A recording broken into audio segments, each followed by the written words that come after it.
space have you come? Your name and Nan's. Sure. Should I say? Okay, my name is Jasmeet and I'm from Gurgaon. And this is my navigator Jyoti. She's from Bombay. So how is it? How are you looking at the rally? It's the first time that the TSD is happening. In the sense Yeah. that it was earlier clubbed with the main rally. Now it's a standalone. तो आपको कैसा लग रहा है इसमें? So incidentally we been wanting to do, हम बहुत time से सजोबा रैली करने की सोच रहे हैं, बहुत साल से सोचते हैं, 4-5 साल से, बट हमेशा किसी दूसरी रैली से क्लैश होती है तो हम नहीं कर पा रहे हैं. और इस साल भी कैंसिल हो गया था जब मेन इवेंट था इनका. एंड हम बहुत एक्साइटेड हैं for this event because it's essentially a TSD event और हम we are really looking forward to this rally. या तो आप क्या कहना चाहेंगी message to women who probably वो चाहती हैं करना लेकिन कर नहीं पाती किसी रीज़न से, तो आप उनको क्या मैसेज देना चाहेंगे? बहुत सारी विमेन को ये लगता है कि बहुत मुश्किल है या हम कुछ बहुत एक्स्ट्रा ऑर्डिनरी कर रहे हैं. मैं जितने लोगों को मिलती हूँ, जितनी विमेन को मिलती हूँ, मैं उनको बहुत I push them to get into this because I think थोड़ा सा कंफर्ट जोन के बाहर जाना है, अपने आप के ऊपर थोड़ा सा कॉन्फिडेंस लाना है and you feel so happy. 5 या 6 मेरी फ्रेंड्स को जो नई हैं उनको रैली फर्स्ट टाइम करवाया और वो जब वापस आए तो उन्होंने बोला कि हम डिफरेंट हैं, we are much better, more empowered. So I think it's very empowering for women to come out of their comfort zone and they should all do at least one rally to know their limitations. एक आखिरी सवाल, जो आपका पुराना भी आप nationals जीती हैं उसके बारे में थोड़ा सा बताएंगी कि क्या खिताब जीता आपने? हाँ जी, तो हर साल FMSCI जो हमारा फेडरेशन है मोटर स्पोर्ट्स का, वो TSD के लिए एक चैम्पियनशिप रखते हैं जिसके लिए पूरे साल रैली होती है 4 जोन में डिवाइड करके, नॉर्थ, वेस्ट, साउथ और ईस्ट. और किसी भी जोन से आपको क्वालिफाई करना होता है और फिर फाइनल राउंड होता है and if you win the final round you become the national champion. So both of us have been a team from 2018 और last year भी हम लोगों ने सारी रैलीज़ में पार्टिसिपेट करा. We got into the finals and we won the finals जो इंदौर में हुए थे, जो कि बहुत ही चैलेंजिंग और बहुत ब्यूटीफुल रैली TSD की थी 3 दिन की. Thank you. Mostly, Oh, this is is your number? that's double send. Just see. Yeah. Thank you. I'll send you the coverage. I used to be working earlier, but for the last 4-5 years I'm just on a break. Okay. My daughter lives abroad, so I spend half the year abroad and half the year doing rallies. Chalo, that's good. You're So having a summer good is time. in- That Thank you so much. See you around. अभी आप भी कर लो interview, मैं उनको बुला. कहाँ से आए हैं आप पार्टिसिपेट करने? मेरा नाम दिग्विजय सिंह है और मैं उत्तराखंड हरिद्वार से हूँ. तो दिग्विजय जी, ये बताइए कि ये कैसे आपको प्रेरणा मिली कि फिजिकल चैलेंज होने के बाद भी आप इस चीज़ में आप पार्टिसिपेट कर रहे हो? ये लगभग 2 साल की उम्र में मुझे पोलियो हो गया था पूरी बॉडी में और उसके बाद फिर मेरे पिताजी ने पूरा सामर्थ्य दिखाया, जितना भी था वो करा सकते थे, ट्रीटमेंट वो कराया, तो मेरी अपर बॉडी कवर हो गई, लेकिन दोनों पैर पोलियोग्रस्त ही रहे. अब ये दोनों 100% पोलियोग्रस्त हैं और मेरा जो बैकग्राउंड है वो मेरे यहाँ खेतीबाड़ी होती है, तो बचपन से ट्रैक्टर चलते देखता था. मेरे पिताजी ने मुझे प्रेरित किया कि आप भी चला सकते हो इसे, ऐसा कुछ नहीं कि दिव्यांग का कोई बाधा है, जहाँ तक आप सोच सकते हो वहाँ तक कर सकते हो.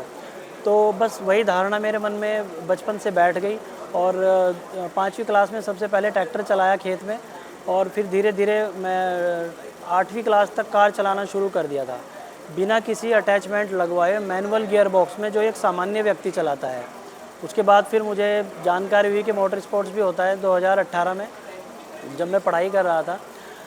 तो उसके बाद फिर मैंने पार्टिसिपेट किया इवेंट में. उसमें बहुत सारे चैलेंज आए, सामान्य लोगों के साथ पार्टिसिपेट करना बड़ा मुश्किल था. ऑर्गेनाइज़र मना कर देते थे कि हैंडीकैप कैसे ड्राइव कर पाएगा, क्योंकि इसमें बहुत सारे चैलेंज होते हैं, ऑफ रोडिंग होती है.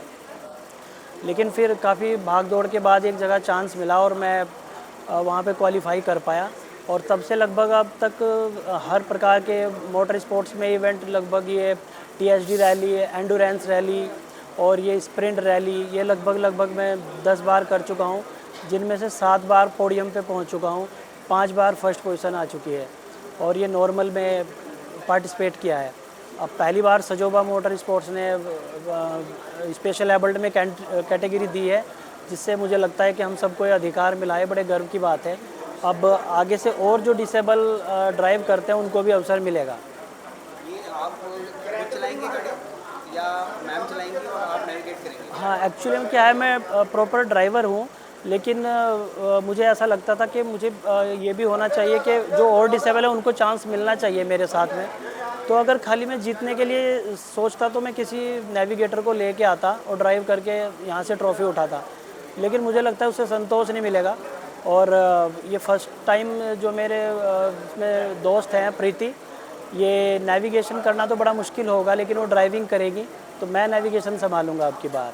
उनको क्या समस्या है? उनको पोलियो है, उनको भी बचपन से पोलियो है, एक पैर में, मुझे दोनों में। एक आखिरी सवाल कि आप क्या मैसेज देना चाहेंगे जो दिव्यांग हमारे भाई बहन हैं कि उनको भी समाज में किस तरीके से हम इंटीग्रेट करें? अभी उनको क्या देना वो बताना? हाँ, बहुत बढ़िया आपने ये क्वेश्चन किया है। और ये मैं ये कहूँगा कि ये करोड़ों भारतीयों के लिए है, करोड़ों की संख्या दिव्यांगों की है भारत में। समाज ने अभी दिव्यांग को पूर्ण रूप से नहीं अपनाया है। सबसे ज़्यादा जो उनकी अनदेखी होती है वो उनके घर परिवार से और उनके अपनों से होती है। आदरणीय प्रधानमंत्री ऐसे व्यक्ति आए हैं जिन्होंने सबका साथ सबका विकास की अवधारणा को धरातल पर उतारा है, और वो जब से उन्होंने शपथ लिए तब से, चाहे वो विकलांग से दिव्यांग शब्द देना हो या उन्हें स्पोर्ट्स के लिए प्रेरित करना हो, पूरा दमखम लगा रहे हैं। परिणाम स्वरूप उसके अब आप देखिए पैरालंपिक में जो हमारे सामान्य खिलाड़ी हैं वो 7 मेडल लेके आए और दिव्यांग 29 मेडल लेके आए हैं। ऐसा नहीं, वो भी हमारा गर्व है, सामान्य खिलाड़ी भी, लेकिन वो 500 करोड़ के बजट में लेके आए, वो 20 करोड़ के बजट में लेके आए हैं। तो उनमें सामर्थ्य की कमी नहीं है, देश का सम्मान बढ़ाने के लिए वो भी 24 घंटे अग्रसर हैं। तो मुझे लगता है कि आपके माध्यम से मैं सभी से आग्रह करूँगा कि आप सब की तरह हम भी इस समाज के मुख्य धारा में आना चाहते हैं, तो प्लीज़ हमें एक सकारात्मक दृष्टि से देखिए और हमें अपनाइए, जो हम भी अपने देश के लिए कुछ कर सकें। धन्यवाद।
थोड़ा जो बाहर